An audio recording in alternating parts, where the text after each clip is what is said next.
안녕하십니까. 군포도시공사 인사총무팀장 이태곤입니다. 지금부터 2022년 군포도시공사 GUC 아카데미를 진행하겠습니다. 이번 GUC 아카데미는 2021년도에 이어 군포시 개발사업에 대한 이해와 시민과 함께 소통하는 지속가능 경영을 도모하고자 추진하게 되었습니다. 올해 GUC 아카데미는 10월 12일부터 11월 9일까지 5주차에 걸쳐서 개발사업 및 ESG 경영 관련 주제로 매주 수요일에 운영합니다.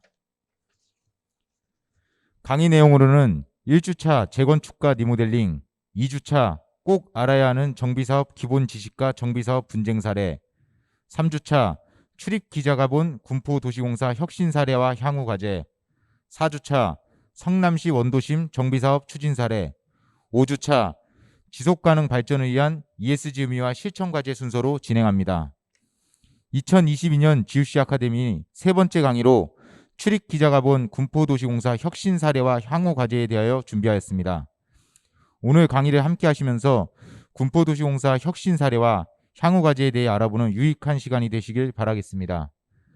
본 강의는 군포도시공사 공식 유튜브 채널로 생중계되고 있음을 알려드립니다. 그러면 오늘 우리 군포 시민을 위하여 아주 유익한 강의를 해주실 신창윤 간사님을 소개하겠습니다. 강사님은 경인일보 경제부장, 문화체육부장을 거쳐 현재는 군포지역 부장으로 재직 중이십니다. 신창윤 강사님을 큰 박수와 함께 모시겠습니다.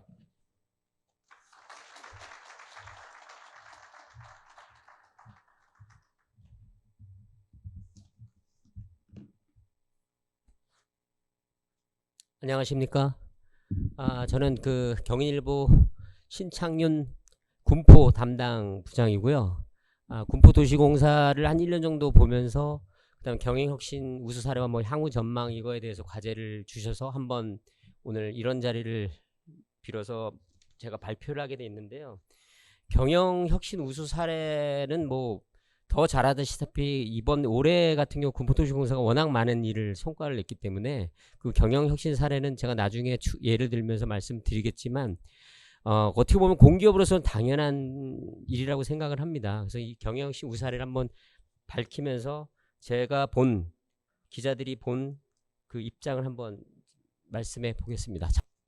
저도 ESG 경영을 접하면서 많은 좀 공부를 하게 됐습니다. 그게 ESG라는 게 뭔가 했는데 이게 우리는 잘 모르지만 이미 세계나 선진국에서는 ESG 경영에 대한 걸 많이 하고 있더라고요.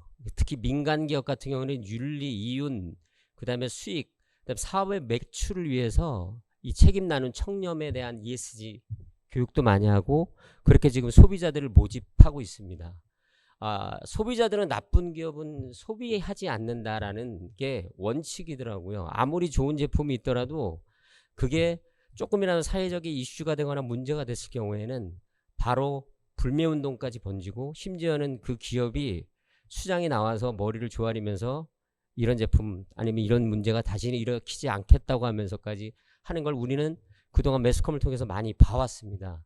그래서 소비자들은 나쁜 기업은 절대 소비하지 않는다는 원칙이 통하고요. 기업 경영에서 지속 가능을 달성하기 위한 세 가지 핵심 요소가 있는데 과거에는 기업을 평가할 때 단순하게 매출이 얼마나 되는지 또 영업이익이 얼마나 되는지를 중심으로 소비자들이 평가를 했습니다. 그래서 나이키 하면은 운동화 좋지 이거 많이 사야지 하면 나이키가 브랜드화 되면서 더 많은 소비를 하게 됐고 또 아디다스 운동화도 마찬가지고 그런 운동화 같은 것도 그런 평가가 됐는데 최근에는 기업이 사회에 대한 영향이 높아지면서 비재무적인 지표가 기업의 평가입니다. 단순히 이게 매출이 높고 적고를 떠나서 매출이 작은 기업이라도 과연 사회적으로 얼마나 좋은 제품을 만들고 사회적 소비자들을 위한 마음을 담고 있느냐에 따라서 소비 매출이 달라진다는 게 요즘 시대에 반영이 되고 있습니다. 그래서 실례를 좀 들어본다면 최근 불거진 광자 그 붕괴 사태라든지 얼마 전에 화제가 난 데이터센터 화재로 카카오톡이나 네이버가 사태가 좀 문제가 됐던 거, 최근에 SBC에서 소녀가장이 그 기계의 끼임 사고로 사망한 사건이 모두 이런 그 사회적 이슈가 되면서 그 기업들의 불매운동이라든지 그 기업이 현재까지 어려움을 겪고 있는 그런 상황입니다.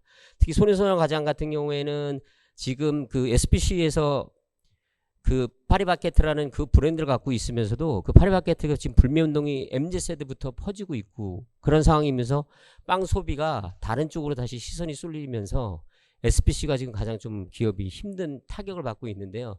그런 게 대처를 얼마만큼 기업들이 잘하냐, 그거에 따라서 지금 소비 심리가 위축되거나 아니면 관심 밖에서 멀어집니다. 그러면서 사회적인 책임을 계속 추궁하는 그런 소비자들이 늘고 있다는 점만 해도 지금 이 ESG 경영이라는 게 참 중요한 시대로 지금 부상하고 있는 것 같습니다. 아무리 매출이 좋은 기업이라도 사회적 무리를 일으키거나 사회적 영향이 좋지 않으면 소비자들은 그 기업을 더는 소비지 않는다는 게 지금 세태의 큰 반항이라고 할 수 있겠습니다. 단적으로 파리바게트 불매운동은 뭐 최근 많이 이어지고 있고 지금도 파리바게트 대신 뚜레쥬르가 지금 더 많이 팔린다는 얘기도 있습니다. 그럼 젊은 애들이 지금 빵 같은 소비를 파리바게트에서 안 하는 것도 어떻게 보면은 SB 사태에 대한 책임자 경영하는 분들이 정확하게 명확하게 해결책을 내놓지 못하는 것도 유례적인 문제로 큰 문제가 되고 있는 것 같습니다. ESG 경영이라는 게 과연 뭘까? 저도 알아봤습니다. 그래서 이게 제가 인터넷 좀 찾아봤더니 국민인식 조사 결과에 나왔는데요. 대한상의에서 2021년 5월에 정리한 건데 제품 구매 시 기업의 ESG 활동을 고려한다는 게 63% 정도. 그러니까 10명 중에 6분 이상이 ESG 활동을 제품을 구매하는 데 앞서서 기업들이 ESG 활동을 제대로 하고 있느냐에 따라서 구매를 한다는 게 나왔고요. ESG 활동에 부정적인 기업의 제품 의도적으로 구매하지 않는 경험이 있다는 것은 73%입니다. 아까 말씀드린 대로 파리바게트 같은 경우에는 그런 문제가 발생했을 때 올바른 대처를 못하면 나는 파리바게트 빵을 사지 않겠다는 분이 10명 중에 7분이 그런 대답을 내놨다는 거죠. 그리고 ESG 우수기업 제품의 경우 추가 가격을 지불하고 구매할 의향이 있다. ESG 제품이 우수하고 사회적인 윤리 경영이 확실하다면 10명 중에 8분 이상은 나는 그 제품을 계속 사겠다는 그런 국민인식 조사 결과도 나왔습니다. 그래서 ESG 경영이 좀 중요하다는 걸 좀 많이 저도 느끼게 됐습니다. ESG 경영 사례를 좀 말씀을 드리면요. 구매 의류업체 파타고니아라는 업체가 있는데 이 기업은 창업 초기부터 신세대에 어필하기 위해서 친사회적 환경기업 이미지를 구축을 했답니다. 그래서 친환경 재활용 소재를 활용을 했고요. 기후변화에 대응하는 매출 기부 1% 기부를 한다는 의미로 해서 이 파타고니아라는 의류업체는 지금 많은 지금 의류를 생산할 정도로 젊은 애들한테는 좀 인기가 있다는 업체고요.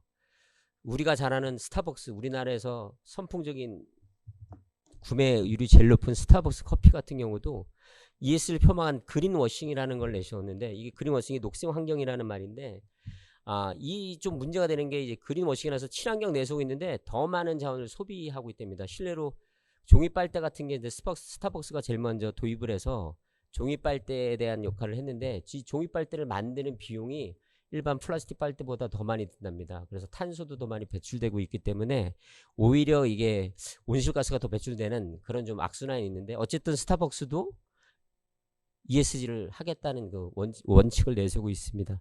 이 밖에도 애플은 뭐 워낙 유명한 애플 기업인 아이패드 만드는 업체인데 그 애플도 기부 단체를 많이 통해서 ESG 실현하고 있습니다. 지금 제가 이제 옛날에 스포츠 기사를 좀 오래 하면서 양대 스포츠에 대한 제품을 좀 얘기한 적이 있습니다. 근데 양대 스포츠 하면은 독일에는 아디다스고 미국에는 나이키가 있는데요. 아디다스와 나이키는 스포츠 업 중에서 ESG를 가장 잘 이용하는 기업 중에 하나입니다. 그 대표적인 게 이제 축구인데 축구용품 같은 경우에는 월드컵 공인구가 있습니다. 피파 국제축구연맹에서 맨날 해마다 월드컵 4년마다 월드컵을 할 때마다 축구 공인구를 놓고 하는데 과연 아디다스 제품을 쓸 것인가 나이키 제품을 쓸 것인가를 놓고 맨날 그 저울질을 하고 있습니다. 로비도 엄청 심하고요. 그런 상황에서 그 전부터 축구의 명칭이 붙어 있었는데 그게 더 부각된 게 이제 우리가 한일 월드컵을 치르면서 그 당시에 피보노버라는 축구 이름을 걸고 시작을 했었고요. 2006년 독일 월드컵 같은 경우는 팀 가이스트, 남아공은 자블라니, 2010년 브라질 월드컵은 브라주카, 2018년 러시아 월드컵은 텔스타 18이라는 명칭으로 축구공을 공인구를 만들었습니다. 2000년 카타르 월드컵은 아직 나타나지는 않았는데 이 독일 월드컵 때가 가장 큰 이슈가 됐던 게 당시 나이키와 아디다스가 축구공 다툼이 좀 심했습니다. 그동안 아디다스가 월드컵 공인 축구공을 많은 양을 생산하면서 축구공이 아디다스가 뽑히면 그 아디다스 축구공은 전 세계 모든 축구인들이나 동호회 여러분들이 그 아디다스 축구공을 사용해서 쓰게 됩니다. 당연히 A매치 뛰는 국가대표도 마찬가지고요. 그러다 보니까 아디다스 같은 경우에는 2006년 자기네 독일 월드컵 할 때 팀 가이스트라는 새로운 명칭으로 공을 만들었는데요. 그동안 축구공은 정오각형 또는 정육각형으로 바느질을 주축을 해가지고 축구공을 만들었습니다. 왜냐하면은 바느질을 하면 축구공이 타원형이 안 되고 축구공을 찼을 때 동그랗게 그 원형을 유지할 수가 있는데 죄송합니다. 다른 공들 같은 경우는 칠밥이 전혀 없는 공들 같은 경우에는 이게 축구공이 타원형으로 바뀝니다. 축구공을 찰 때 우리가 테니스 공처럼 똑바로 가는 게 아니라 제대로 맞았을 경우에는 타원형이 되면서 이게 공이 좀 문제가 되는데요. 이 축구 같은 경우에는 골키퍼들이 시선을 공을 잡기 위해서는 축구공이 너무 타원형이 돼서도 안 되는데 그 당시에 이제 팀 가이스라는 축구공은 처음으로 접착체 축구공을 썼습니다. 다시 말해서 아령 조각의 육각형 모형이랑 바람기비 족 8개를 모아가지고 공을 만들었는데 그게 다 본드로 붙였습니다. 그전에는 바느질을 했었는데 본드로 붙여서 축구공을 팀 가이스트라는 걸 만들었습니다. 근데 축구공을 만들었을 때 그 축구공이 그 당시에는 왜 통용이 됐었느냐면 예전에는 축구 A매치 경기를 하면은 그 어르신분들은 잘 알겠지만 공 2-3개 갖고 했습니다. 그래서 그 엔드라인이라든지 터치라인 바깥으로 나갔을 경우에는 공을 주워서 다시 그 공 갖고 했기 때문에 공이 한 3개의 공 갖고 거의 전후반 45분씩 90분을 착용을 했었는데요. 지금 같은 경우에는 축구공이 경기 때마다 한 20개가 보급이 됩니다. 그래서 그때 팀 가이스트가 그거 원리를 위해서 축구공이 많이 사용하지 않는다는 거죠. 20개의 공을 계속 돌리다 보면은 정작 한 개 공당 10분씩 찰 수가 없다는 거죠. 그래서 축구공이 변형이 안 오기 때문에 팀 가이스트라는 축구공을 바느질이 아닌 본드를 이용해서 만들었습니다. 근데 나이키는 그 당시에 어떻게 했냐면 축구공 원형 바느질로 했는데 이 나이키가 문제가 됐던 게 아프리카 어린이들이 축구공을 만들었어요. 그게 바로 아디다스가 노린 거죠. 아디다스는 그때 이 나이키 공을 우리가 피파봉으로 축구를 사용했을 경우에는 아프리카 어린이들이 돈도 제대로 못 받으면서 혹사당하면서 이렇게 축구공을 만드는 것 같고 우리가 축구를 하게 된다. 그러니까 이건 아디다스는 우리는 기계식으로 접착식으로 하기 때문에 전혀 어린아이들이나 이런 사람이 활용할 이유도 없다. 그래서 우리 공이 더 적합하다 하면서 그게 피파의 심사위원들한테 제대로 어필이 되면서 팀 가이스트가 뽑히게 됐습니다. 나이키는 그 당시에 아프리카 어린이들을 활용한 바느질 축구공 만드는 것 때문에 그 당시에 그 다음부터는 축구공에서 전혀 나타나지는 않았고요. 이후부터는 계속 아디다스 공이 계속 여태까지 피파 축구공으로 계속 인식이 되고 있고 계속 발전이 되고 있는 그런 상황입니다.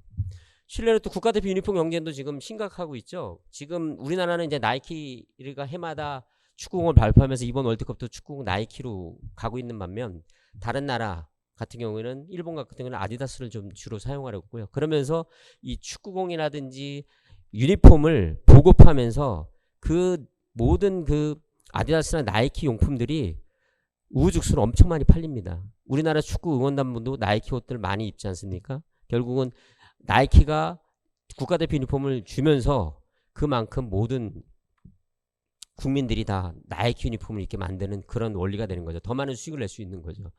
그러면서 이 사람들이 ESG 경영을 안 한다? 엄청 많이 합니다. 가장 대표적인 게 유소년 축구 시스템을 나이키나 아디다스가 각국마다 지금 보급하고 있습니다. 무료로. 그게 곧 자기네들은 윤리 경영도 하면서 사회적인 나라에 많은 도움을 주겠다라는 의미가 있는 거죠. 그러다 보니까 지금 양대 스포츠 뭐 아디다스 나이키뿐만 아니라 골프 용품도 지금 이제 서로 싸우고 있고 그래서 지금 축구 용품 같은 경우나 스포츠 용품 업계는 ESG를 지금 경영을 잘 이용하는 업계가 계속 지금 수익을 내고 더 커지고 있다는 게 지금 세계적인 좀 이슈가 되고 있는 그런 상황입니다. 제가 좀 너무 빨리 말씀드리는 건가요? 괜찮습니까? 네. 저도 지금 나름대로 좀 재미나게 얘기하려고 그러는데 자꾸 이게 굳어지는데요. 좀 웃으면서 하겠습니다. 그 군포도시공사의 그 ESG 경영을 한번 제가 봤는데요. 일단은 녹색 지구를 책임지는 친환경 공사, 그 다음에 나눔의 가치를 창출하는 공사, 그 다음에 이해관계에서 신뢰받는 청렴 공사로 지금 되어 있습니다. 녹색 지구를 책임지는 친환경 공사는 바로 환경을 지금 우선으로 하겠다는 거고요. 나눔의 가치를 창출하는 공사는 사회적 가치를 의미합니다. 또 이해관계자에게 신뢰받는 청렴 공사는 바로 여러분들의 윤리 경영이 바로 잣대가 되겠죠. 이런 녹색 지구라든지 나눔이라든지 이해관계자 신뢰받는 청렴 공사는 이미 작년부터 계속 도시공사는 해왔습니다. 그리고 올해도 지금 분기별로 데이터를 보면 많은 일들을 해왔고 거기에 대한 인증도 많이 받았습니다. 근데 이 공사가 저는 이해가 안 가는 의문점이 있었습니다. 민간 기업에서는 당연히 이 ESG라는 경영이 지금 보편화되어 있고 많이 지금 우리 생활에 밀접하게 와 있는데 이 공기업인 공사가 과연 ESG 경영을 하면 당연한 거 아닌가? 공기업인데 당연히 시민들을 위해서 당연히 해야 되지 않습니까? 사회적 가치를 해야 되고 비싼 요금을 내는 게 아니라 이윤을 추구하는 것도 아니고 또 적은 비용으로 누구든지 주민들이 가까운 주민들이 스포츠센터를 이용할 수 있는 부분이 있고 주차장을 이용할 수 있는 부분이 있고 그러니까 ESG라는 것 자체가 공기업에서는 당연한 논리인 것 같습니다. 근데 당연히 살펴보면 그렇지 않은 데가 더 많다는 거죠. 네, 군포도시공사를 예를 듣는 게 아니라 다른 공사나 다른 공기업에서는 가끔가다 문제가 많이 발생하지 않습니까? 문제들이 발생하는 이유가 이거를 지키지 않았다는 게 아니라 공사가 이윤을 추구하는 부분이 많다는 거죠. 뭐 성남도시개발공사도 있을 수 있고 실례로 그거는 뭐 아직 결정이 난 일은 아니지만요. 또 공사뿐만 아니라 다른 공기업에서도 한전이나 이런 공기업에서도 성과급 잔치한다는 거. 그 자체가 어떻게 보면 사회적인 누구는 지금 서민들이 힘들어서 다 이렇게 고생하고 하루하루 벌어서 사는 사람이 힘든데 공기업에서는 연말 되면 성과급 잔치를 한다. 은행도 마찬가지고요. 은행은 물론 사기업일 수도 있지만 공기업에서 성과급 잔치 한다는 거 한전, 국민연금공단 이런 거 자체가 어떻게 보면은 ESG 경영에 대한 철학을 갖고 있으면서도 당연히 해야 되는 부분이 있으면서도 결국은 ESG 경영을 하지 않는다는 그런 느낌을 받을 수밖에 없는 게 현실인 것 같습니다. 네. 군포도시공사는 그동안 해왔던 게 너무 많기 때문에 제가 뭐 간략히 좀 말씀을 드리면 지금 뭐 제일 많이 급한 게 이 경영이라고 제가 했는데 에너지 사립 선도사 자동화 시스템 구축. 이거는 뭐 IoT 기반으로 에너지 관리 자동화 시스템을 구축해서 불필요한 사용 전력을 절감한다는 건데요. 부하 시간대 차별 운영하면서 시민들이 낸 혈세를 좀 절약하면서 공기업으로서 그 부분에 대한 한다는 뭐 선도 사업을 하겠다는데 주요 내용 같은 경우는 에너지 관리 시스템 불필요한 뭐 사용 전력 절감한다는 거, 수요 반응 자동화, 전력 수요 반응 실시간 자동 실행해서 절감한 전기를 판매한다는 거. 이거 어떻게 보면 공기업으로서 당연한 논리고 당연한 이행인데 이거를 이 경영에 잘 접목시켜서 군포도시공사만의 또 다른 사업의 성과를 낸 걸로 저는 평가를 했습니다. 두 번째는 뭐 재활용탄 업사이클 홍보관을 개관했다는 건데요. 이게 이제 시민들에게 업그레이드된 재활용의 중요성을 홍보해서 탄소 중립 및 업사이클 문화 확산이라는 의미입니다. 이게 더 많은 시민들한테 이걸 홍보해서 재활용이라는 중요성을 좀 인지시키고 그거에 따라서 홍보관 운영하면서 쓰레기를 좀 반입량을 줄인다든지 아니면 올바른 쓰레기를 배출한다든지 그 다음에 자원 재활용을 한다든지 그 다음에 업사이클 제품 및 아트를 전시해서 시민들에게 이렇게 재활용되는 그 쓰레기가 버려지는 게 아니라 이렇게 좀 활용할 수 있는 면이 있구나 이런 곳이 있구나라는 거를 알려줬다는 의미에서 저는 이 두 가지를 좀 이 경에 좀 높은 평가를 좀 내렸습니다. 또 다른 군포문화재단과 협약을 했는데 이건 뭐 군포문화재단이랑 업무 협약이 중요한 게 아니라 그 양 기관의 주요 사업인 시설 및 문화 발전을 협약했다는 거. 그다음에 새 활용타운에서 나오는 페트병을 활용한 보자기처럼 제작했다는 거에서 어떻게 보면 환경을 좀 잘 살리지 않았나 싶었습니다.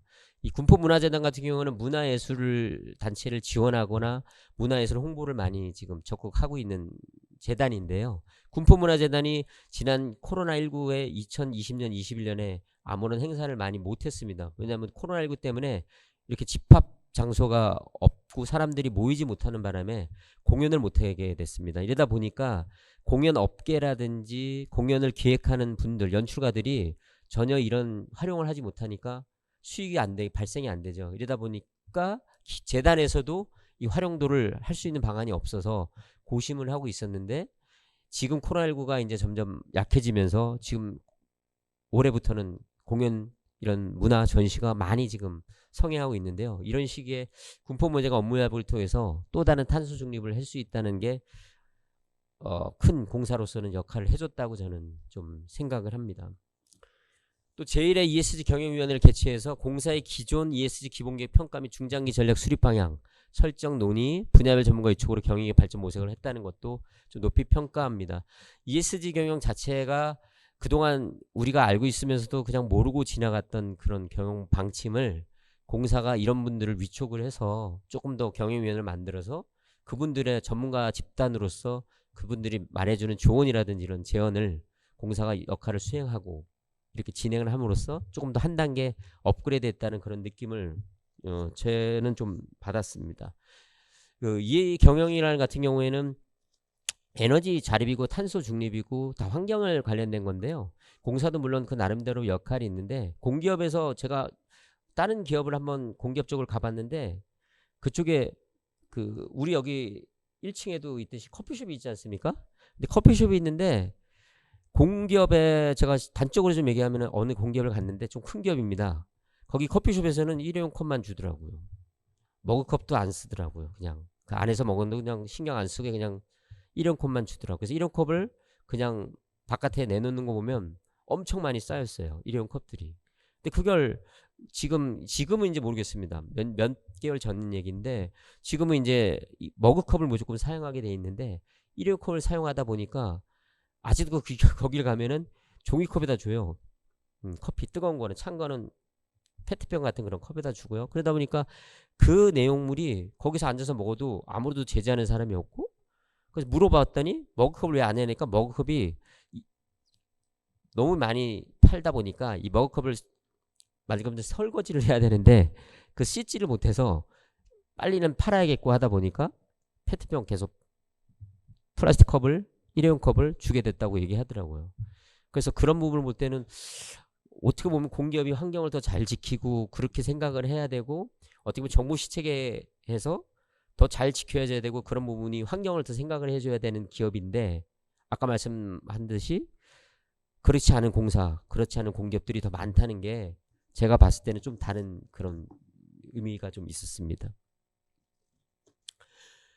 제가 좀 놀랐던 게 ESG 혁신 아이디어 공모전 시상식이 했더라고요. 이게 이제 저도 기사를 쓰고 봤었는데, 다양한 시각으로 혁신 아이디어를 발굴해서 적용하는 건데, 공사 경영 환경에 적합한 ESG 경영 혁신을 추진한다는 내용이었는데, 이게 보니까 총 60건의 아이디어가 접수가 됐습니다. 시민이 그중에 5분이 참여를 했고, 직원 4명, 다 참여한 게 아니라 시민 5분, 직원 4명이 총 9명이 이제 수상을 했는데, 이 같은 경우에는 이제 환경 같은 경우에는 모바일 회원 바코드 및 영수증 발급된 거, 초막골 캠핑장 친환경 미생물 음식물 처리기 도입한 거, 빗물 저금통 제도 도입한다는 게 이게 수상자들의 그 환경에 대한 부분이었었고요.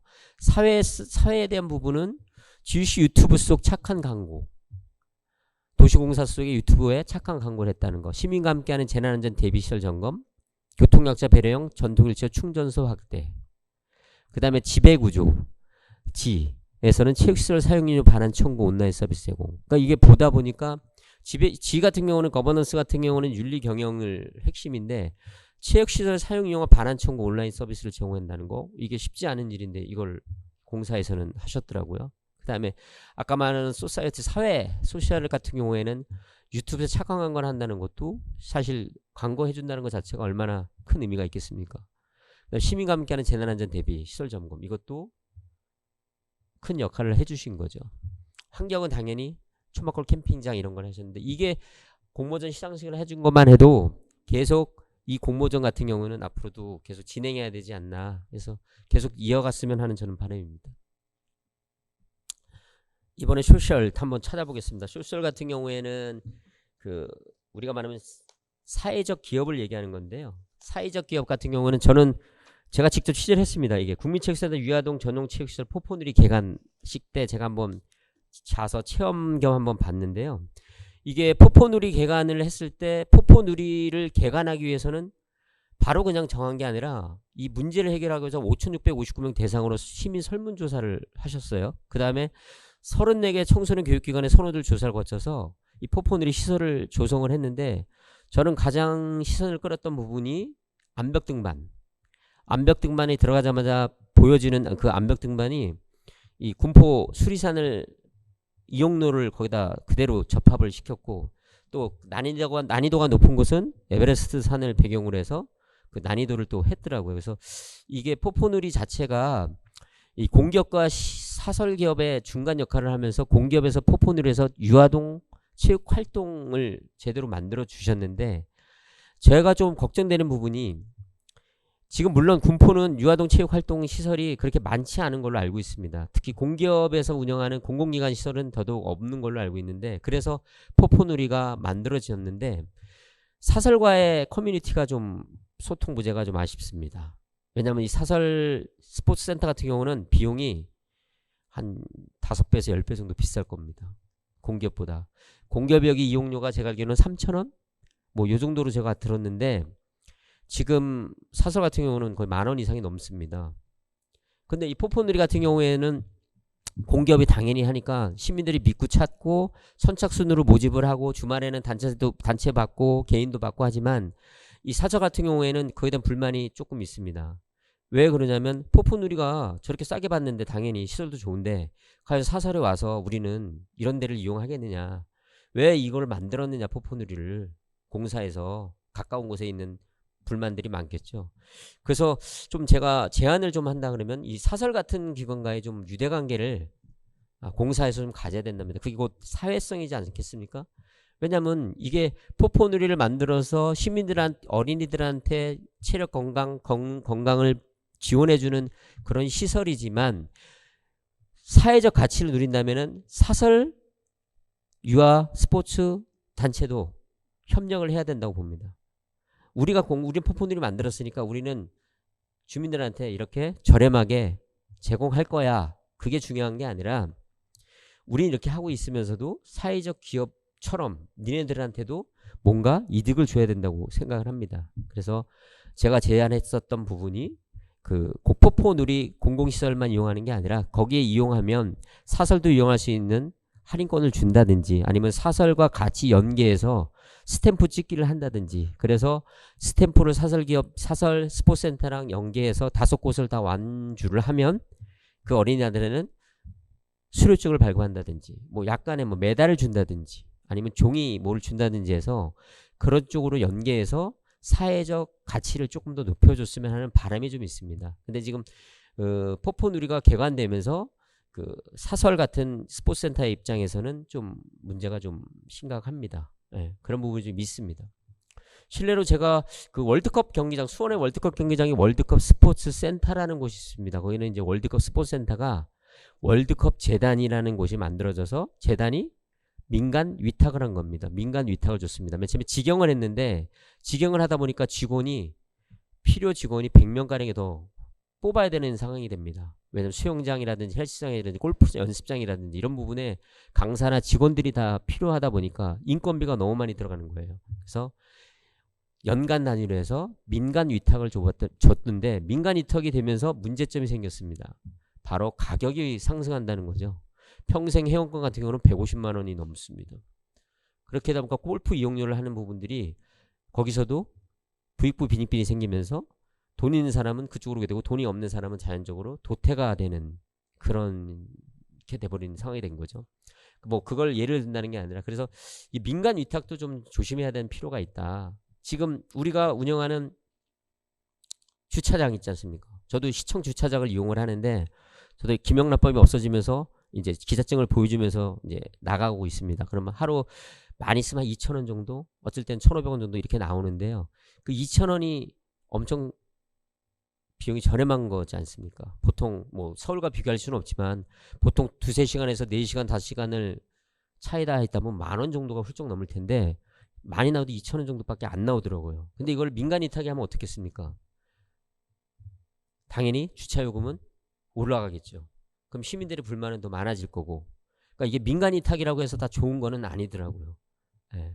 그러니까 안양만 해도 민간 이탁하는 데가 많더라고요. 어떤 데는 해병 전후에서 담당하고 2급지인가 2급지 주차장에서는 또 다른 단체가 그걸 운영하고 이렇게 맡겨놨더라고요. 위탁 관리를 했는데 거기에 보면은 조금씩 문제들이 발생을 하고 있습니다. 근데 직접 이 도시공사 같은 경우는 지금 직접 주차장 관리를 운영을 하다 보니까 또 전산화가 잘 돼 있다 보니까 지금 도시공사에 대한 주차장 관리 시스템은 제가 봤을 때도 다른 타 시도에 비해서도 가장 우수하다고 저는 생각을 합니다. 관리도 잘 되고 있고요. 네, 그래서 그 부분이 앞으로 좀 민간 이탁을 갈지 아니면 계속 직영을 할지 그 부분은 도시공사에서도 좀 잘 판단을 해야 될 것 같습니다. 포포누리 얘기하다가 좀 그쪽으로 빠졌는데요.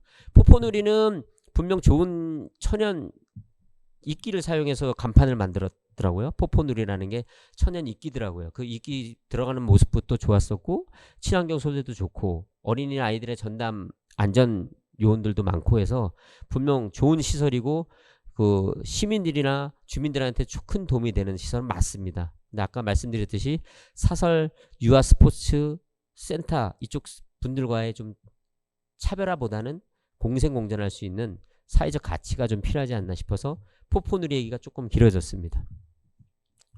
관내 유관단체 및 장애인 생산품 우수 구매 공공기관 감사패 이거는 뭐 당연한 사회적 가치를 실현을 하셨죠. 예, 코로나19 위기 상황에서 사회적 책임 이행 공로 인정받아서 군포 상공회의소뿐만 아니라 삼본시장 여러 군데에서 감사패를 받으셨는데요.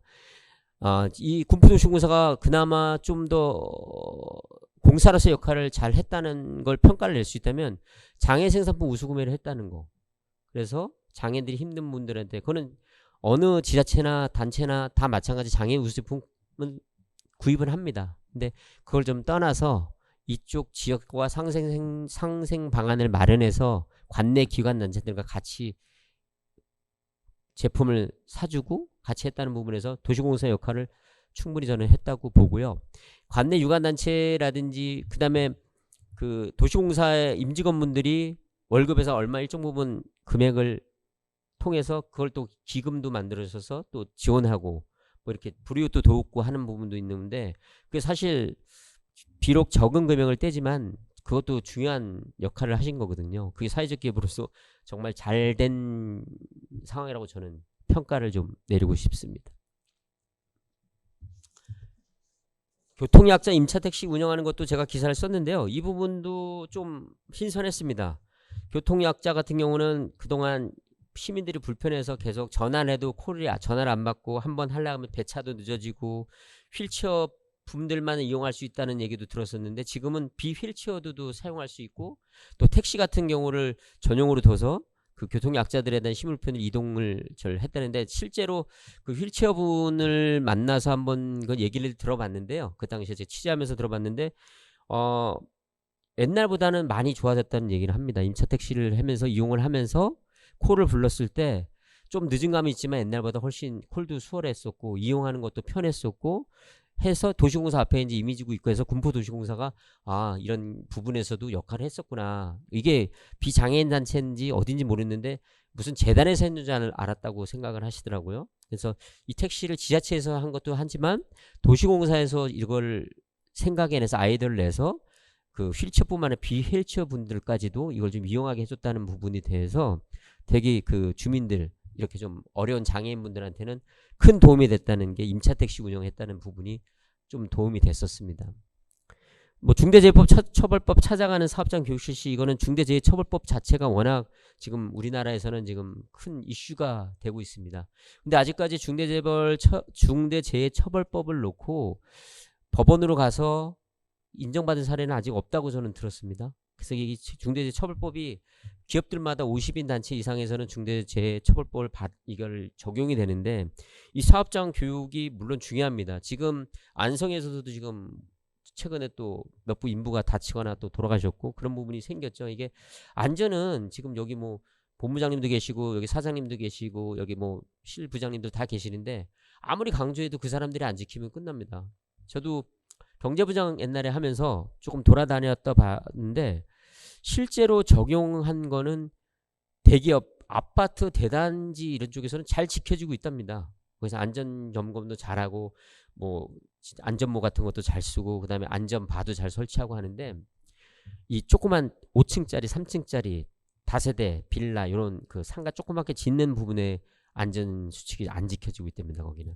그래서 사고가 나는데 거기서는 사고가 경미한 사고, 추락 사고가 나서 크게 사람이 죽지가 않으면 보도도 안 되고 언론에 나타나지가 않는데 대기업에서 한두 명이 다치거나 누가 사망사고가 발생을 하면 추락사고가 발생을 하면 그건 언론에서 엄청 나오죠.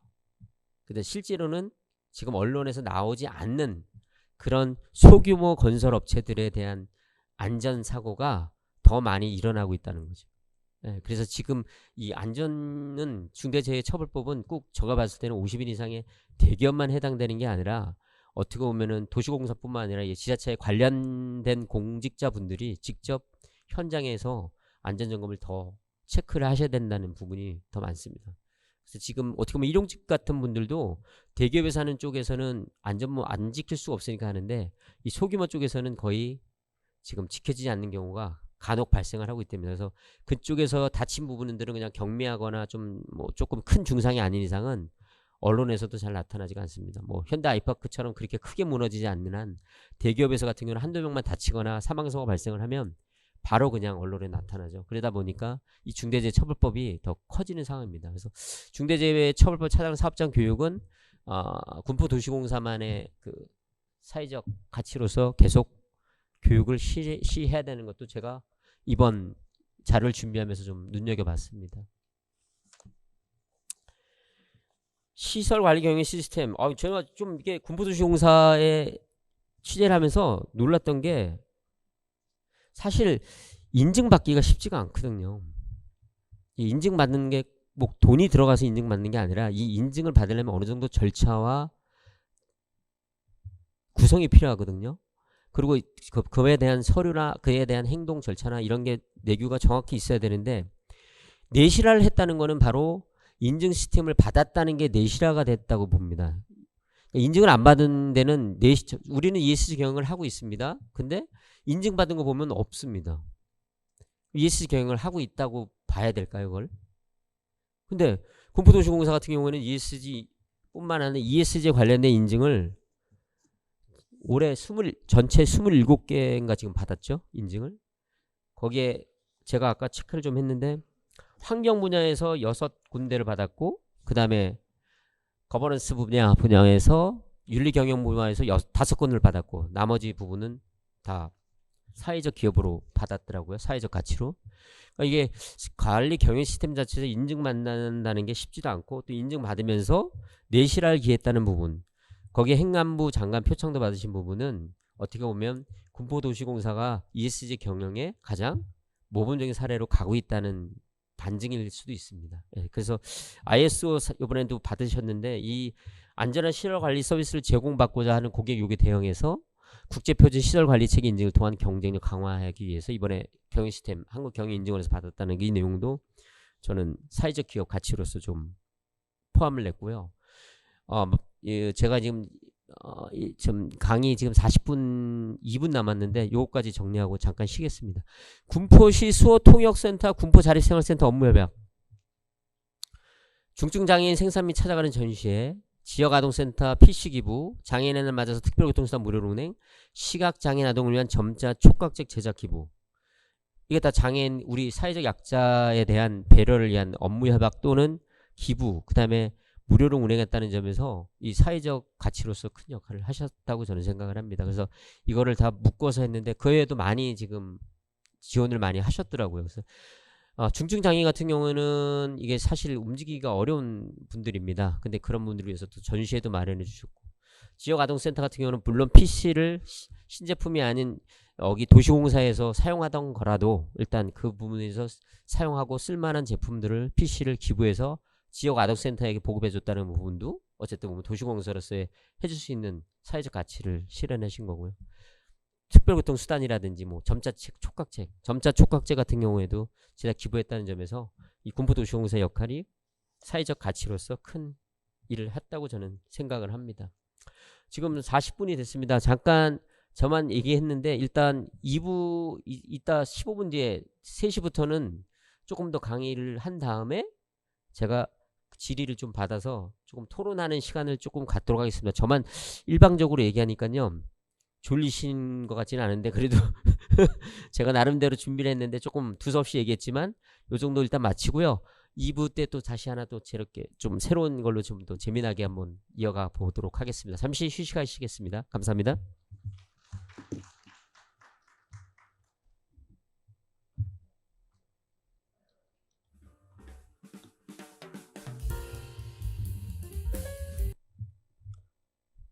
좀 쉬셨습니까?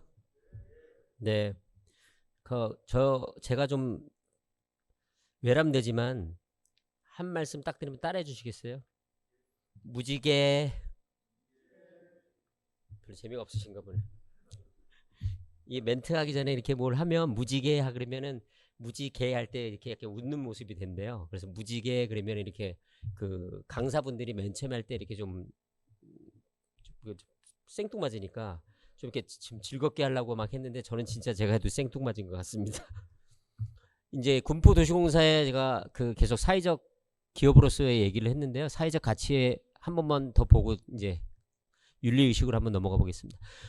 사회적 가치 중에 지방공기업 유일하게 2020년 노사문화 우수기업 선정됐다는 것도 공기업에서는 좀 보기 드문 일입니다.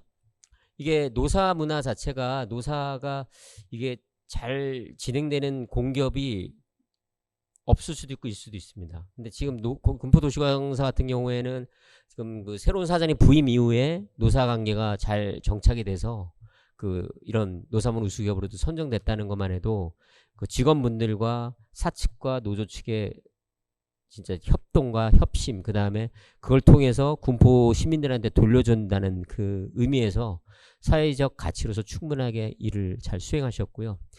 이재민 대표시설 및 지원물품 지원 수혜복구 동참, 이게 제가 8월 한 달 동안 기사를 군포 내 기사를 보면 가장 많이 쓴 기사 중에 한 곳이 이재민입니다. 이재민 대피시설 및 지원물품 지원 수혜복구 동참인데, 이 대피시설을 제외한 지원물품 지원이라든지 수혜복구 동참은 웬만한 단체에서는 다 했습니다. 군포문화재단뿐만 아니라 뭐 장애인 체육단체뿐만 아니라 여기 당연히 도시공사뿐만 아니라 많은 곳에서 수혜복구에 동참을 하고 군인들도 동참을 했고, 지원물품도 무슨 쌀부터 시작해서 식량부터 시작해서 이불 이런 거, 그 다음에 밥솥 이런 것들이 엄청 많이 지원이 돼, 매트리스 이런 게 지원돼서 그 수재 이재민들한테 큰 도움이 됐었는데, 그 8월 저도 그때 집중호우 때 저도 현장에 나가 봤었는데, 그때 저지대 쪽 3번 1동 저지대 쪽에서 침수 피해가 컸었고, 제가 현장에 가서 그 침수하면서 이렇게 이재민들 그 치우시는 거 보는데 제가 좀 감명 깊었던 게, 그 중에 한 분이 화가분이셨나 봐요. 근데 화가분이 지하에다가 자기가 그린 그림을 이 액자로 이렇게 해서 쏴뒀는데 그게 물에 침수가 돼서 그거를 수돗물로 이렇게 뿌려가면서 닦고 계시더라고요.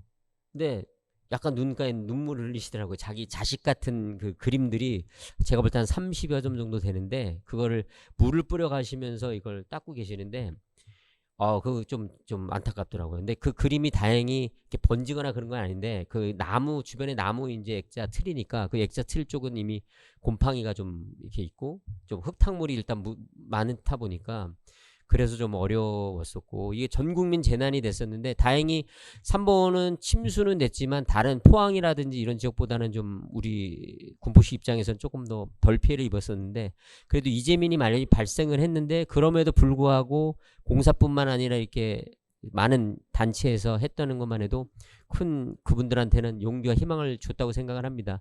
그리고 군포도시공사 같은 경우에는 이번에 대피시설까지 해주셔서 그만 지방 공기업으로서 역할을 충분히 수행했다고 생각합니다. 자, 이제 윤리적 경영에 대해서 한번 또 뽑아봤는데요. 2020년 글로벌 크라운 대상 수상, 전통시장 및 소상공인과 협력을 통한 경제 회복과 지역 경제 활성화를 위해서 기원 공로를 인정받아서 경영 부분 대상을 수상을 했습니다. 이 전통시장 살리기 때도 이 전통시장 분들한테 가서 물품을 전통시장에서 구입을 해주셨고 소상공인을 했고, 그 다음에 은행들한테서도 그 지역화폐 같은 경우도 적극적으로 활용을 하셔서 이 공기업으로서의 그 주민들한테 많은 이익을 주셨다는 점에서 윤리 경영을 잘 하셨고요. 정보공개 종합평가 최우수기관 선정. 정보공개는 어느 기관이든 다 하게 돼 있는데 공공기관으로서의 정보 역할을 충실히 해주셨고, 그 다음에 뭐 총점 99.23점 받으셨다고 해서 꽤 높은 점수를 받으셨는데, 이 정보 공개가 사실 기관마다 좀 쉽지는 않습니다. 약간 민감한 부분도 있고 그렇지 않고 그냥 보편적인 그런 공개도 있는데, 대부분이 이제 공공기관 같은 경우에서는 운영 실태에 대해서 이걸 평가를 하고 하겠지만, 공공기관들이 내세울 수 있는 그 정보 공개는 한정돼 있기 때문에 이런 부분이 또 시민들이 알아야 될 권리지만 어떨 때는 또 그게 꼭 불필요한 문제도 있더라고요. 그래서 이 공공기관들의 정보 공개는 앞으로도 계속 뭐 진행이 돼야 될 것 같습니다. 안전감사팀 전담팀으로 분리한 것도 하나의 그 사례인데요. 재난안전법령 및 부패방지제도 강화 정책 등으로 해서 경영환경 변화에 따른 선적 대비를 필요로 해서 안전감사팀을 전담팀으로 분리했다는 것도 제가 좀 눈여겨봐서 좀 체크를 한 상황이고요.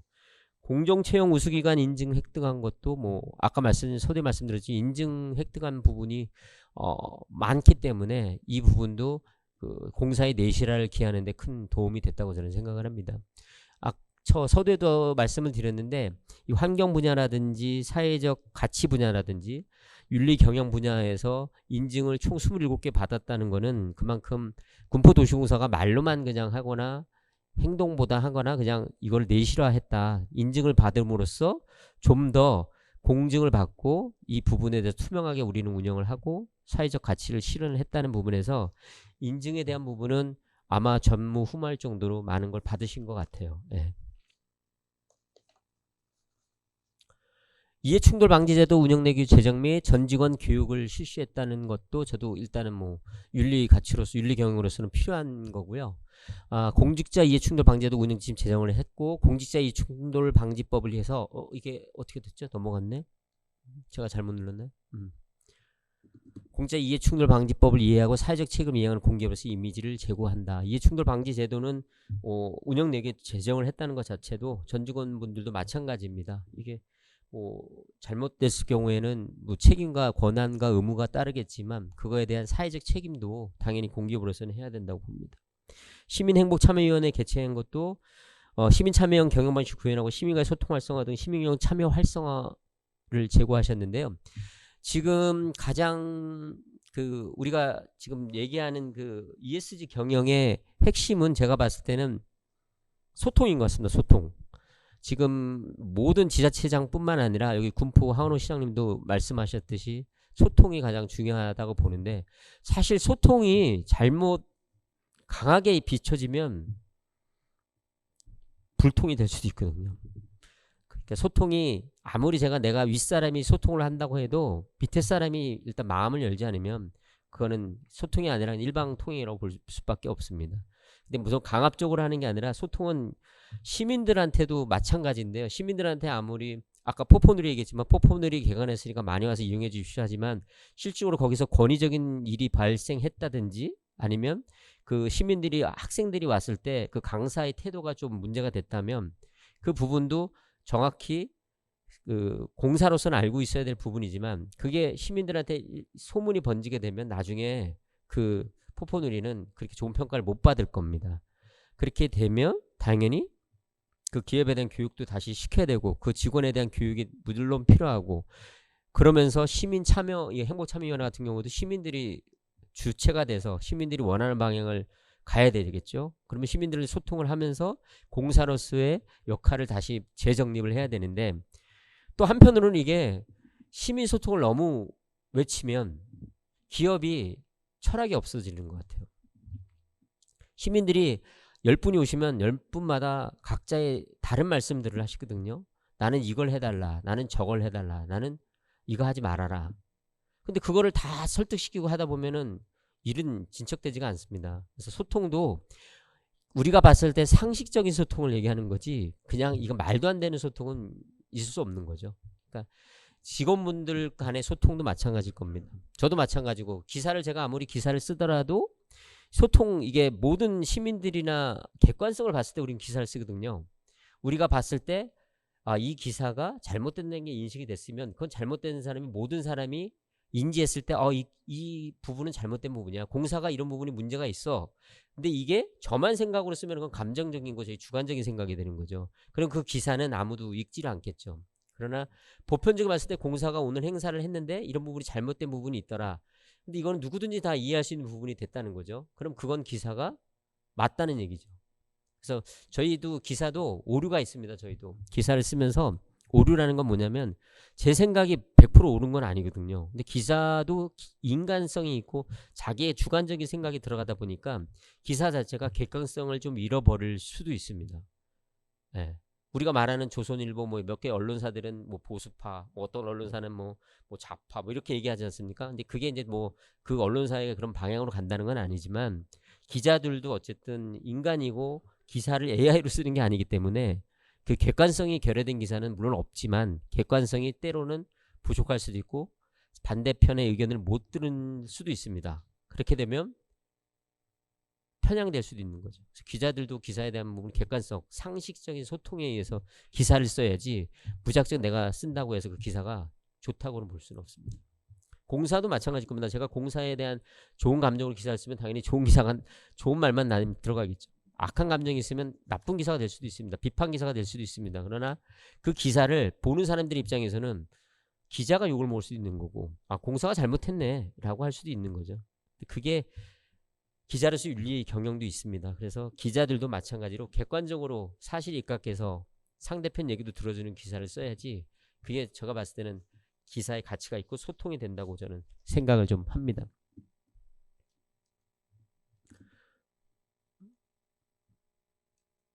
잠깐만요. 제가 다시 넘어졌네. 자, 지금까지는 제가 ESG 경영의 그 우수 사례를 봤는데요. 2022년 1분기, 2분기, 3분기 거를 취합해서 그 중에서 가장 좀 괜찮았던 우수 사례를 제가 발굴을 해서 아까 나열을 첫 번째는 환경 분야 쪽을 정리를 했었고요. 두 번째는 사회적 가치에 대해서 정리를 했었고요. 마지막으로는 윤리 경영에 대해서 했습니다. 그럼 지금부터는 군포도시공사의 향후 전망, 향후에 어떻게 좀 했으면 좋겠다는 제 나름대로 생각을 좀 적어봤는데요. 국민들의 인식은 그 ESG를 잘하는 기업은 착한 기업으로 인식을 하고 있습니다. 지금 사회적 지금 우리가 봤을 때도 맞지 않습니까? 이 부분은 왜냐하면 사회적 경영에 문제가 되는 윤리적 경영에 문제가 되는 또 어떤 분야에 대해서 어떤 재벌 2세가 마약을 했다든지 이런 부분에 대한 경우에 대해서는 철저하게 그 제품을 선호하지 않고 그 기업은 윤리적 책임을 물을 수밖에 없습니다. 그게 현 시대에 지금 부합하는 얘기고요. 기업이 돈을 벌어 이윤을 추구하는 것은 어찌 보면 당연합니다. 뭐 공기업은 여기에 해당되지 않을지는 전혀 모르겠는데 일단은 민간 기업, 사기업 같은 경우에는 돈이 수익이 주식회사 같은 경우는 돈을 벌어야지 이윤을 추구해야지 월급도 주고 운영도 할 수 있는 거고요. 공기업도 마찬가지입니다. 공기업은 다만 그 돈을 번다는 목적보다는 아까 ESG 경영을 더 합리화시키고 ESG 경영을 더 잘 할 수밖에 없는 구조기 때문에 더 이걸 철저히 지켜서 운영을 해야 된다는 생각입니다. 물론 공정하고 투명하게 진행해야 되겠죠. 이게 뭐 윤리적 가치뿐만 아니라 지금 사회적인 통념이니까 공기업에서는 더 바른 말이죠. 이게 아까 서두에 말씀드렸던 한정 같은 경우에는 성과급 이런 부분이 과연 필요한 부분인가. 연금 기금 운영하는 공기업들이 과연 자기네들 돈잔치를 풀어야 되는 게 과연 공정하고 투명해야 한 건가. 그것도 따져봐야 될 일입니다. 기업이 사회에 미치는 영향을 구체화해 노력 성과를 측정 가능하도록 지표 등으로 표현할 수 있도록 해야 된다. 이게 지금 뭐 지표가 지금 이제 전문가분들이 오시면 이거를 지표로 표기하는 방법을 있을 겁니다. 근데 그 방법을 그거에 대해서 그 점수를 따기 위해서 만들어지는 게 아니라 이 기업 자체가 우리 공기업 자체가 이 부분에 대해서 정확히 판단을 하고 그 성과를 이왕이면 지표를 남겨서 조금 더 수치를화 시켜서 공기업에 대한 이미지에 맞는 거를 위상을 좀 보여줬으면 하는 의미고요. 지금 세계는 매출액이 증가하면서도 탄소 배출량이 적은 기업에 주목하고 있다는 거. 탄소 배출이라는 거는 환경 쪽에 포함되는 얘기인데 지구촌에서 탄소 배출량을 제일 가장 많이 심한 배출을 많이 하는 나라는 이미 잘 알고 계실 겁니다. 미국이랑 중국이 가장 많은 상황이고요. 우리나라도 탄소 배출권을 봐줘서 일정 기업 부분에 대해서는 지원을 해주고 기업들이 일정 부분에 대해서는 또 탄소 배출권을 사야 되는 부분이 있는데 이 탄소 배출은 앞으로도 계속 지구를 살리기 위한 방편이고 수단이기 때문에 공기업에서는 당연히 이걸 지켜야 된다고 생각합니다. 그래서 아까 말씀하시는 그 재활용이라든지 이런 부분은 좀 더 철저히 지키고 더 먼저 모범적인 사례를 만들어야 되는 게 군포도시공사가 앞으로 향후에 좀 해야 될 일이지 않나 싶어서 조금 전달을 했습니다. 또 한번 제가 자료를 찾아봤더니요. ESG 경영을 하지 않는다면 경영에 실패한다는 인식이 많습니다. 2021년에 EY 기관 투자자 설문조사가 여기 나와서 좀 정리를 했는데요. 기업의 비재무적 정보를 체계적으로 검토하는 비중이 2018년에는 32%에 비해서 그 46% 상승한 78%를 차지했습니다. 다시 말해서 비재무적 정보를 체계적으로 검토하는 비중. 이게 말하면 ESG 경영을 해야겠다고 생각하는 기업들이 2018년에 32%에서 지금은 78%를 차지했습니다. 실례로 지금 2018년 이후에 2019년, 2020년, 2019년 말에서 2021년까지 코로나19 상황에서 가장 지금 변화된 게 우리나라도 뿐만 아니라 세계가 변화된 상황이 온라인입니다. 온라인. 이게 비접촉으로 비대면으로 하다 보니까 온라인상에서 벌어지는 상황이 경제적인 측면이 더 많아졌습니다. 그래서 온라인 매출은 엄청 증가하고 있고 반면 오프라인 매출이 지금 저조하다 보니까 대기업인 롯데 유통 같은 경우에도 롯데도 같은 경우도 온라인 기업을 활성화시키기 위해서 오프라인을 축소시키고 있는 상황입니다. 다시 말해서 대형마트를 줄이고 온라인 쇼핑몰을 또 확보를 해서 장기적인 고객 측면에서 온라인 쇼핑몰을 더 늘리는 그런 추세로 가고 있고요. 그러다 보니까 온라인 시장에서 하면서 우리 택배 시장이 엄청 커졌습니다. 택배 시장이 커지다 보니까 택시 기사분들이 줄어들었습니다. 그런 원인이 지금 우리가 코로나19에 지금 겪는 상황입니다. 물론 여기는 이제 뭐 ESG 경영과는 좀 다른 측면도 있는데 이 택시 기사들이 줄어드는 이유가 옛날에는 지금 카카오 택시라든지 뭐 타다 택시라든지 이런 부분이 지금 많이 활용이 되고 있어서 그분들을 부르기 위해서는 이제 앱에 결제를 하고 했는데 지금 더 잘 아시겠지만 젊은 분들이 택시 한번 부르려면 안 옵니다. 지금 카카오 택시도 안 오고 안 옵니다. 왜냐면 택시가 수요층이 많다 보니까 골라 태우는 상황이 되는 거죠. 그래서 지금 앱을 불러도 안 오는 상황이 되고 택시 기사의 절반 이상이 다 택배로 빠졌답니다. 그래서 지금 택시가 지금 난을 겪고 있고 그 실내로 서울에 있는 택시 기업들이 지금 자꾸 지금 요금을 올려달라는 비용에 의해서 지금 4,800원으로 올라가죠. 지금 서울 같은 경우는. 그러면 그 서울이 여파가 커지면 이 경기도 수도권도 지금 이제 택시 요금이 다 올라가는 그런 상황이 될 겁니다. 택시 기사를 잠깐 택시 업체를 한번 만난 적이 있는데 그 대표가 얘기하는 부분이 뭐냐면 지금 택시가 50%가량밖에 운행을 못한답니다. 100대가 있으면 지금 50대만 지금 돌리고 있답니다. 50대는 지금 놀고 있어서 그 50대를 노는데 그 50대가 다 보험에 들어있다 보니까 보험료는 계속 내야 된다는 거죠. 그래서 지금 그 폐차하면은 못 건져서 지금 이 택시들을 다 지금 베트남인가 어디로 수출을 하고 있답니다. 폐차시켜서 택시 자체를 띄고 다 수출하고 있답니다. 승용차를 지금 택시 승용차를. 그리고 택시 기사들이 평균 월급이 한 200 정도 되는데 택배로 가면 400 정도를 벌기 때문에 당연히 지금 택배 회사로 몰리는 게 지금 현실이라는 게 지금 택시 업계들의 지금 이 가중난이 더 심각해지고 수요층 입장에서는 택시 잡기가 하늘의 별 따기가 또다시 돌아온 그런 시점인 거죠. 자꾸 제가 다른 쪽으로 빠졌는데 일단 ESG 경영을 하지 않는다면 경영에 실패한다고 봐야 되고요.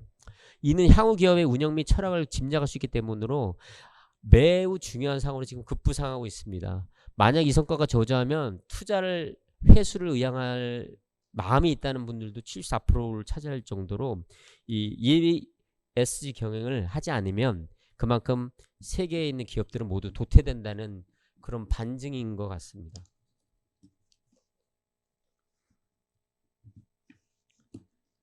군포도시공사의 ESG 철학이면 비전에도 잘 나와 있더라고요. 비전은 책임 나눔 청렴의 ESG 경영을 위한 지속 가능 경영 구현. 그러니까 책임 나눔 청렴. 이게 뭐 단순하게 조금 뭉뚱그리면은 책임은 알겠는데 나눔도 알겠는데 청렴은 윤리 의식인 걸 대변을 하는 것 같은데요. 청렴은 과연 그럼 어떻게 해야지 청렴이 되는 걸까요?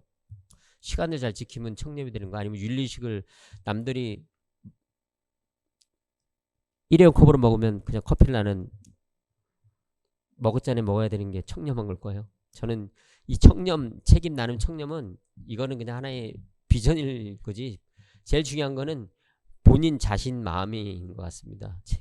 책임도 좋고 나눔 좋고 청렴도 좋다는데, 과연 ESG라는 게 이게 경영이 왜 필요하고 이 도시공사만의 ESG는 어떤 경영을 또 추구해야 되는지, 이 부분은 군포도시공사 여기 임직원분들이나 여기 시민분들은 더 잘 알고 계실 것 같고요. 이게 대표이사뿐만 아니라 본부장뿐만 아니라 전 직원이 전사적으로 ESG 경영에 대한 인식이 필요하다는 거죠. 사장님만 뭐 난 ESG 경영할 거야 한다고 해서 전 직원들이 다 ESG 경영을 하는 것도 아니고, ESG는 전 직원들의 마음에 있는 거고, 제가 서두에도 말씀드렸듯이 아무리 윗분들이 잘 하더라도 밑에서 잘못 윤리의식이 무너져 버리면 그 집단은 다 매도를 당하게 됩니다.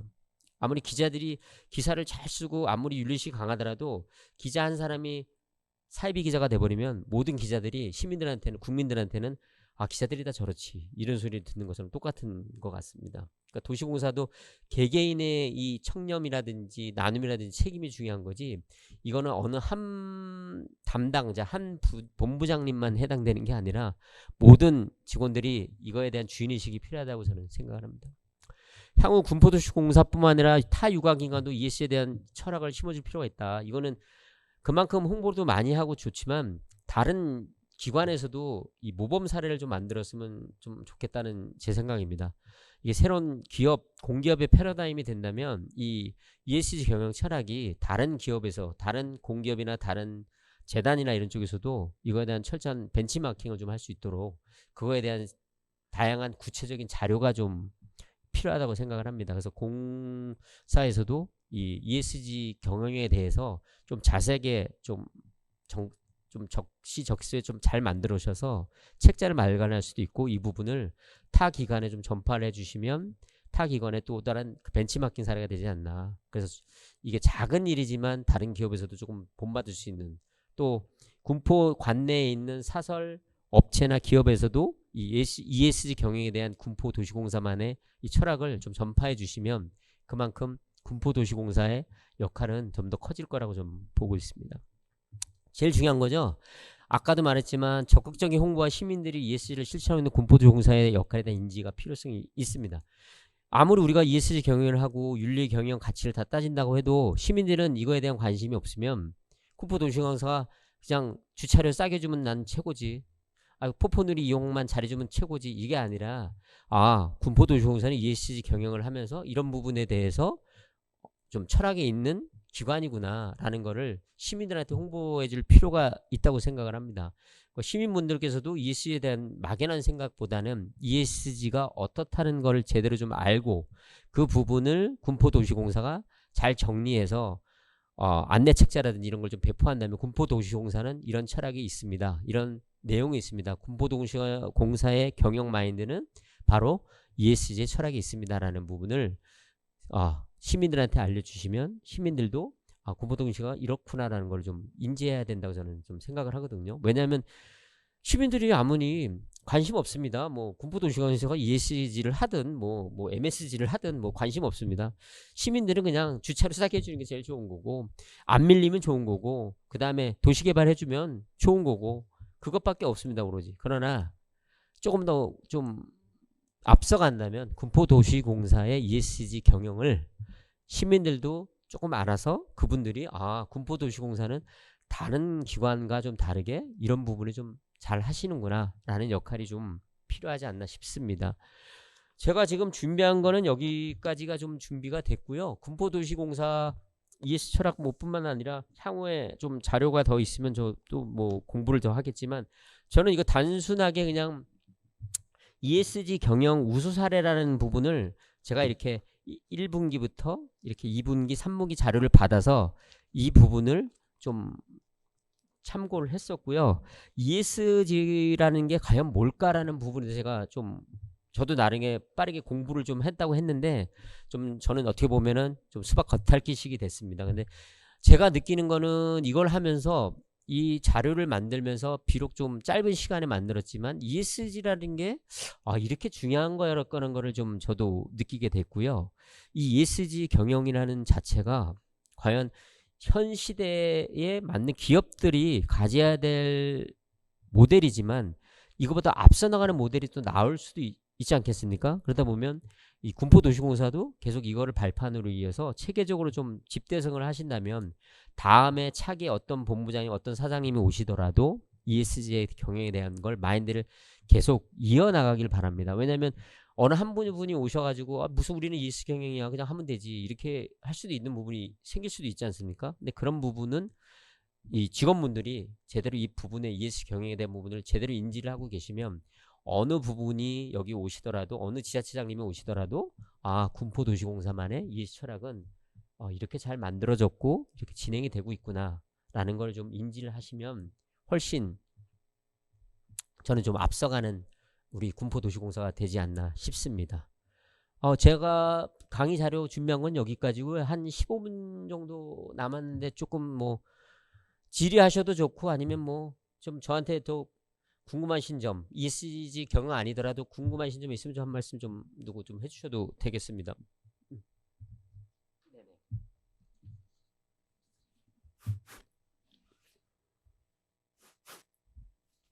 지금 유튜브에서도 관심이 있었는데 저도 이렇게 놀랐는데요. 이렇게 질문지가 왔습니다. 이렇게 질문 첫 번째를 읽어드리면 공사의 경영 기조를 사회적 가치 경영 개념에서 ESG 경영 개념으로 확장 시 분야별로 균형을 이루어 추진하기 위해 직원 의식 개선, 예산 확보 등 특히 우선해야 할 것이 어떤 것일까요? 라는 거를 질의를 해주셨어요. 그러니까 경영 기조가 사회적 가치 경영 개념에서 ESG 경영 개념으로 바뀐다면 이걸 분야별 균형을 잡기 위해서는 직원 의식 개선, 예산 확보 어떤 것이 우선돼야 될 거라고 보는데 저는 제 그냥 개인적인 소견을 말씀드리면 저는 직원 의식 개선을 먼저 뽑겠습니다. 예산 확보는 이미 어떻게 뭐 이거는 도시공사가 해야 될 부분도 물론 있는데 예산은 지자체에서 일정 부분이 내려오는 부분이고 그 다음에 도시공사의 역할은 도시개발의 일정 부분 역할이 있습니다. 도시개발의 역할을 하면서 거기서 나오는 재원들이나 수익 부분들은 그 부분을 재화를 다시 도시공사가 수익을 얻어서 지자체에 다시 환원시켜서 그 시민들한테 돌아가는 그런 구조가 될 것 같습니다. 이 도시공사 자체가 옛날에는 시설관리공단 개념에서 공사 개념으로 바뀌었는데요. 시설관리공단은 어떻게 보면은 센터라든지 건물이라든지 주차장을 관리하고 운영하는 거에 국한되어 있다면 이 공사는 도시개발 사업이 지금 포함되어 있습니다. 그래서 도시개발공사가 전국에 뿐만 아니라 경기도에 제가 알기로는 25개 시군에서 지금 다 공사가 있는 걸로 알고 있거든요. 그래서 이 도시공사 자체가 재개발, 재투자, 거기에 대한 재원을 확보하면 지자체의 재원도 확보되진 동시에 그게 시민들한테 다시 환원되는 구조이기 때문에 지금 질문 1번에 주신 ESG 경영 개념이라면 직원들의 의식 개선이 저는 먼저 선행돼야 된다고 봅니다. 제가 이건 제 의견입니다. 네. 두 번째 질문은요. 이번 정부는 효율성을 중시하는데 이런 상황에서 사회적 가치 비중을 어떻게 두하는지 궁금합니다. 이거는 정말 어려운 문제입니다. 저도 잘 난해한 문제고 어렵습니다. 제가 이게 전문가가 아니기 때문에 이번 정부뿐만 아니라 모든 정부는 효율성을 중시하지 않습니까? 원래? 효율성을 중시한다는 건 뭐냐면 복지 쪽 예산도 많이 효율성을 중시할 수도 있지만 또 그거 말고 사회적인 뭐 인프라라든지 아니면 국민에 대한 뭐 우리 코로나19 때 재난지원금이라든지 이런 부분이 다 효율성을 찾기 위한 방편인데 사회적 가치 비중을 어떻게 두하는지 궁금합니다. 이 부분은 저도 이 문제의 핵심이 되게 어렵습니다. 제가 이건 다시 한번 말씀드리면 이번 정부는 효율성을 중시하는데 이런 상황에서 사회적 가치 비중을 어떻게 두어야 하는지 궁금합니다. 본부장님이나 누구 뭐 이거 좀 이해하실 수 있으시겠어요? 저는 제가 이게 전문가가 아니고 제가 이런 쪽 분야에서는 제가 조금 한데 이 부분은 제가 저도 잘 모르서 이건 좀 양해해 주십시오. 질문 3번은 기업의 이익 추구와 ESG 경영을 연계할 수 있을까요? 이건 당연한 거죠. 세 번째 질문이 기업의 이익 추구와 ESG 경영을 연계할 수 있을까요?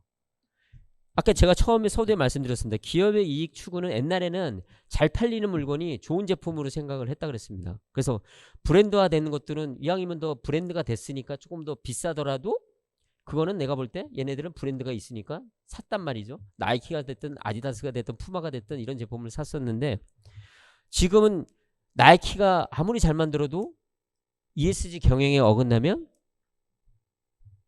아무도 그 제품을 안 삽니다. 파리바게트가 지역 골목 상권에 우리의 빵집을 변화를 일으켰다면 파리바게트 제품이 있을 수도 있지만 파리바게트가 언제 어디는 가든 똑같은 제품을 만든다는 데 있지 않습니까?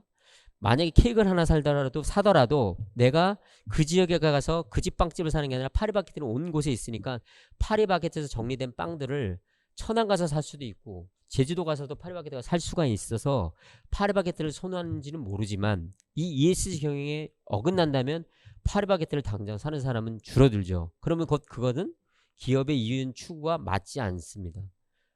그러니까 잘 팔리는 제품이라서 사는 게 아니죠. 왜 빵집이 파리바게트만 있습니까? 다른 빵집도 있지 않습니까? 그거 못 먹는다고 죽는 거 아니니까.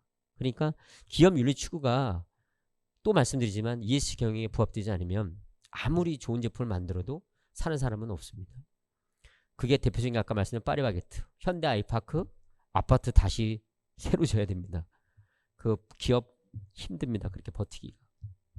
마찬가지입니다. 옛날에 몇 개 기업들이 그랬었죠. 옛날에 메일유업도 그랬었나요? 메일도 회장단 문제가 됐었고 그 다음에 윤리적 경영 문제돼서 건설사 분들도 어떻게 보면은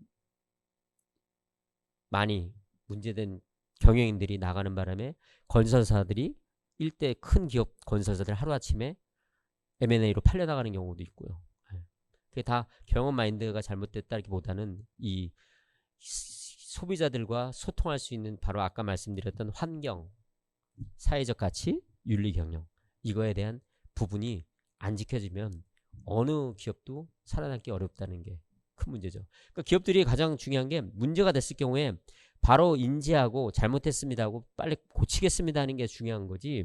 그나마 ESG 경영을 그나마 살리는 길이지. 나는 그거 관심 없다. 나는 상관없고 우리 계열사가 한 짓이다 라고 얘기하면 그거는 큰 문제가 되는 거죠. 네. 이게 뭐 단적으로 파리바게트 얘기만 하는 게 아니라 모든 기업들이 그동안 최근 몇 년간 윤리 경영에서 큰 문제가 됐을 경우에는 그 기업 제품은 안 팔리게 마련이죠. 네. 이게 질문 3가지 중에 왔는데 제가 질문 2번만 제가 잘 이해가 안 돼서 모르겠습니다. 네. 뭐 여기 뭐 본부장님 누구 또 하실 말씀 있으세요? 이게 유튜브 쪽에 또 이렇게 오시는 분들이 보면 군포도시공사가 이 전파력이 강한가 봅니다. 이렇게 저한테도 이렇게 질문지를 주신다는 게 참 저는 영광입니다. 네, 본부장님.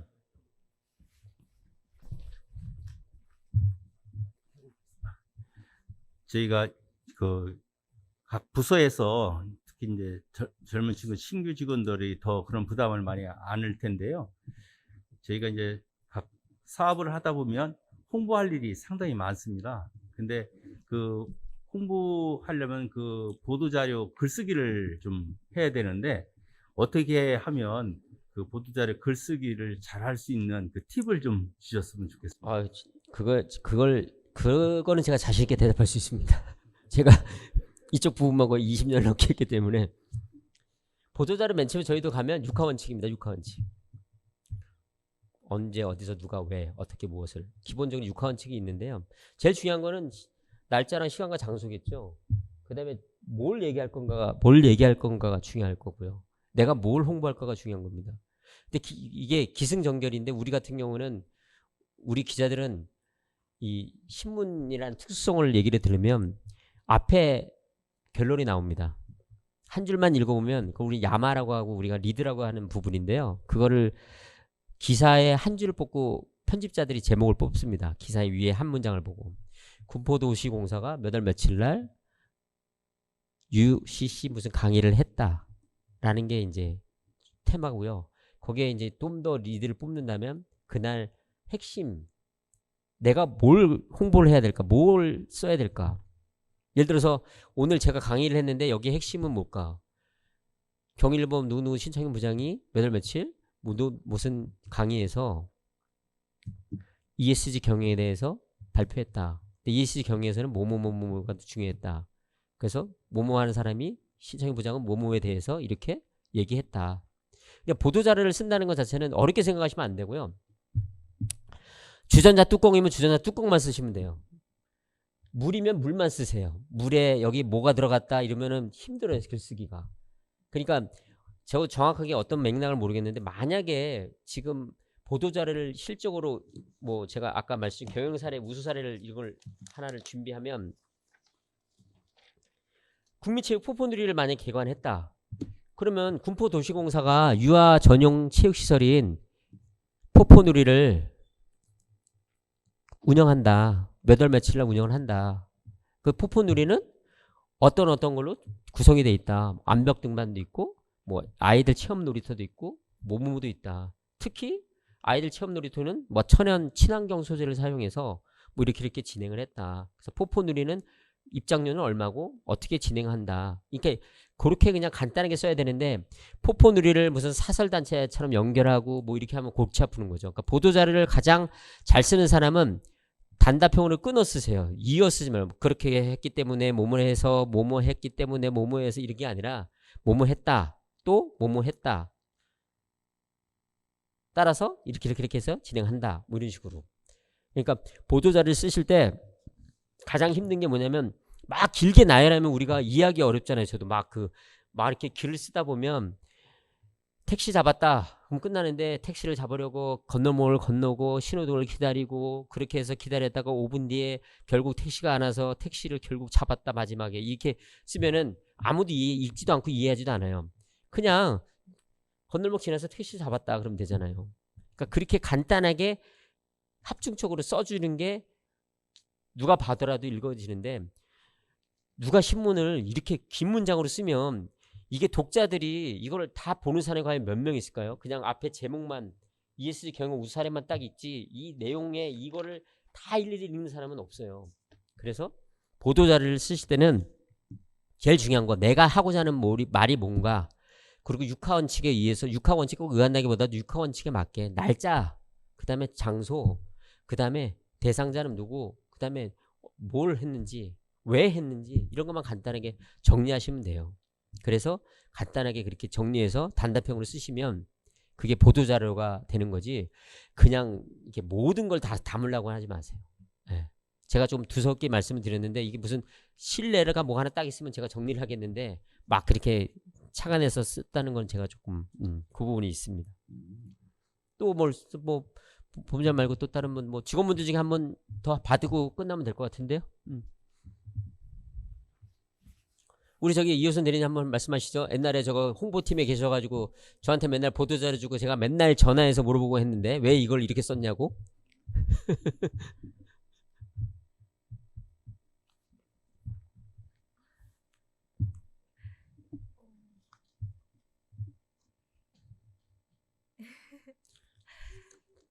물귀신 작전이에요. 네. 그러면 신창윤 기자님께서 보시기에 저희 올해 가장 기억에 남았던 ESG 경영 중에 한 가지만 꼽아주시자면 그 제일 어려운 건데 ESG 경영 중에 가장 기억에 남는 거요? 네. 저는 ESG 경영 중에 가장 기억에 남는 거는 제가 다 따져봤는데 몇 가지가 있었는데 그 중에 가장 좀 했다는 게 인상 깊게 보셨다던가 네? 다른 기관에 비해서 잘했다고 생각이 들었다던가 저는 다른 기관에 관심이 없어요. 다른 게 뭘 했는지 보도자료 보면은 다 홍보물만 나오는데 그 도시공사에서 가장 크게 했던 부분은 약자들에 대한 걸 좀 많이 신경을 쓰셨어요.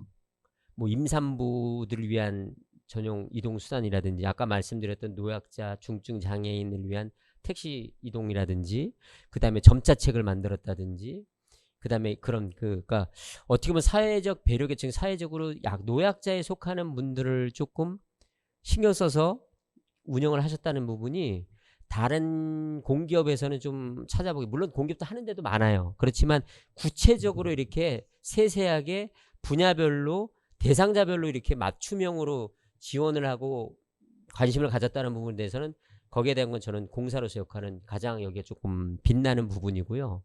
그 다음에 가장 눈에 띄는 부분은 사실 인증 받아도 되고 안 받아도 되는데, 인증은 우리나라 그렇잖아요. 인증을 많이 받으면 이 기업은 조금 그래도 인증받았으면 여기 기업은 좀 뭐가 좀 절차나 투명하구나 라는 게 느껴지거든요. 근데 인증에 솔직히 관심 없는 분들도 많아요, 기관장들이. 근데 인증을 받는다는 것만큼은 그만큼 그 분야에 대해서 관심을 갖고 그 인증을 받으려고, 우리가 운전면허증 따려면 운전 몇 시간 연습해야 되잖아요. 그러니까 그만큼 관심을 가졌으니까 인증을 받은 거지.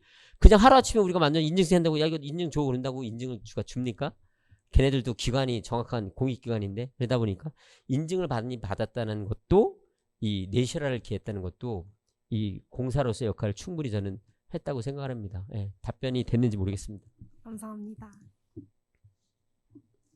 이제 1분 정도 남았는데요. 이게 40분까지가 이제 40분 됐는데 제가 마무리를 하겠습니다. 어쨌든 그 금포도시공사가 이런, 우리가 이제 그 아카데미라든지 이런 교육 프로그램을 많이 지금 하시고 계셨고, 저도 오늘 처음으로 이렇게 불러주셔가지고 좀 두서없이, 전 전문 강사가 아닙니다. 그냥 현직 기자로서만 역할을 했는데요. 금포도시공사 ESG 경영 다 좋고 저는 다 이 부분이 저 훌륭하다고 봅니다. 그러나 가장 중요한 부분은 제가 말씀드렸듯이 소통. 그러니까 소통이 그냥 우리가 말하는 그냥 아무렇게나 편한 소통이 아니라 상식적인 소통을 말씀드리는 겁니다. 예. 아무리 윗사람이라도 내가 너한테 소통했다, 내가 이건 너한테 지시했다라는 것보다는 그 밑에 직원들이나 윗분들이나 서로 좀 알아주고 좀 이해해주는 관계에서 소통을 하는 거. 그게 진짜 소통이고 마음과 오가는 일이지, 그냥 위압적으로. 저도 마찬가지입니다. 저도 많은 분들 만나면, 기자 생활하면서 만나면, 시민들이나 이런 분들 만나면 그분들을 대변하는 역할을 해줘야지, 그분들을 제가 마음대로 조율해서 쓸 수는 없지 않습니까? 내가 이렇게 기사 쓸 테니까 당신이 좀 이해하세요, 이렇게 쓸 수는 없어요. 그분들의 마음을 헤아려주고, 또 그분들의 마음을 써주는 대신 상대편 얘기도 들어야 되잖아요. 상대편도 서로 이게 억울하면 안 되니까 상대편 얘기도 듣고, 그래서 그게 기사가 되는 부분처럼 모든 게 소통이 가장 이 우리나라는 필요하고, 특히 공사가 앞으로 역할을 하면서 그런 부분을 좀 잘 지켜주셨으면 감사하겠습니다. 오늘 이런 자리를 마련해 주신 모든 분께 감사드리고요. 앞으로도 저는 기자 생활로서 더 열심히 기사 쓰고 잘 하겠습니다. 감사합니다.